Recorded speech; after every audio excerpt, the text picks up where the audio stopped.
They say the woods of Black Hollow are ancient, older than the surrounding towns, older than anyone can truly remember.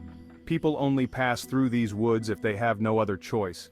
The stories whispered around campfires and in hushed tones tell of things unseen, of whispers carried on the wind, and shadows that dance just beyond the edge of your vision. Nate, the ever-curious leader of the group, is always looking for the next adventure. Sarah, his girlfriend, is more cautious, her eyes constantly flicking toward the shadows, unsure of what might be lurking there. James, the skeptic, is lighthearted, making jokes about the stories they've heard. And Lily, the quiet observer, always attuned to the things others ignore, feels something is wrong, though she can't quite place it. Come on, guys, we've got about an hour before sunset. If we don't get to the campsite soon, we'll be setting up in the dark. Maybe we should have left earlier. I don't like being out here so close to nightfall. Oh, come on, Sarah. What's the worst that could happen? A bear shows up and asks for directions? It's not the animals I'm worried about. As they ventured deeper into Black Hollow, an unsettling stillness took hold of the air. The usual sounds of the forest, chirping birds, rustling leaves, the distant call of wildlife, had disappeared. It was as if the forest itself was holding its breath, waiting. The light of the setting sun faded too quickly, swallowed by the trees, and with it, any sense of security the group had felt. Do you see that? The camera follows her gaze, revealing an old, crumbling stone structure just visible through the trees. Moss covers its surface and it looks ancient, like it's been there for centuries. Whoa, cool. I didn't know there were ruins out here. Let's check it out. Nate, no, we're losing light and we need to get to the campsite. That thing looks wrong. What's wrong with a little detour? It's just some old rocks. Besides, maybe there's treasure inside. But Lily's eyes remained locked on the structure. There was something about it, something ancient, something that didn't belong here. She felt it in her bones, a cold shiver running down her spine. And then, she heard it. A faint whisper, just on the edge of hearing, drifts through the air. The group doesn't seem to notice, except for Lily, who stiffens. The whisper was faint, like a breeze brushing through the trees, but no wind stirred the leaves around her. It wasn't a language she recognized, but its tone was clear, beckoning, calling her closer.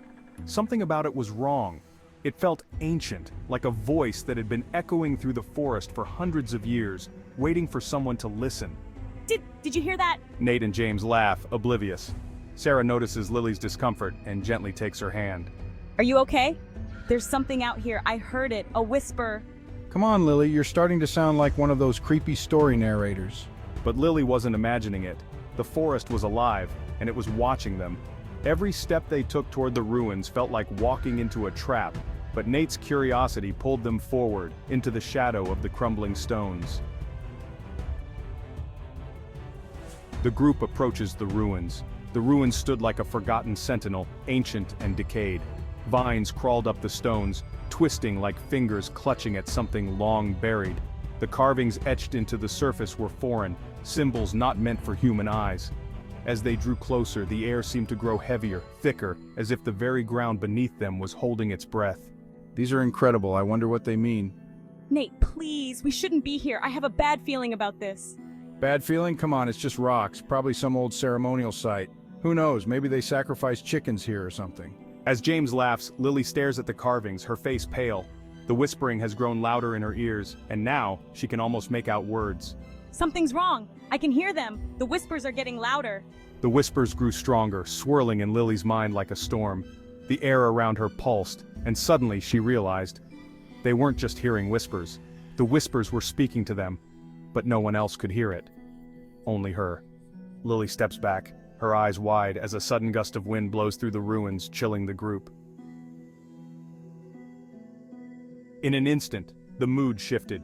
What had once been curiosity turned to dread. The wind that had stirred was not natural. It carried with it a feeling of being watched, of something ancient stirring from its slumber. Whatever lingered in these ruins was no longer content to remain hidden in the shadows. Okay, maybe we should get out of here. Yeah, this doesn't feel right anymore. We need to leave, now. But as they turned to leave, the path they had come from seemed to disappear, swallowed by the forest. The woods had shifted, as if the very ground beneath them had rearranged itself. The whispers grew louder, filling the air around them, and the shadows seemed to stretch and twist. Panic set in as the forest closed in around them. The trees, once spread wide, now grew tightly packed, their branches twisted like gnarled hands reaching for the sky. Every step they took felt like moving deeper into a maze with no end. The whispers were deafening now, surrounding them, pressing in on all sides. Nate, what's happening? I don't know, the path, it was right here. Where did it go? This isn't funny. We need to get out of here. We were never supposed to leave. The forest had claimed them, just as it had claimed others before them.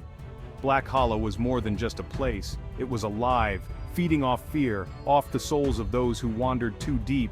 And now, it had 4 new victims. What did you think happened to them? Was the forest cursed, or was it all in their minds? Let us know your thoughts in the comments below. If you enjoyed this story and want more bone-chilling tales, don't forget to hit that like button, subscribe, and turn on notifications so you never miss what's lurking just beyond the shadows. Stay curious, but be careful where your curiosity takes you.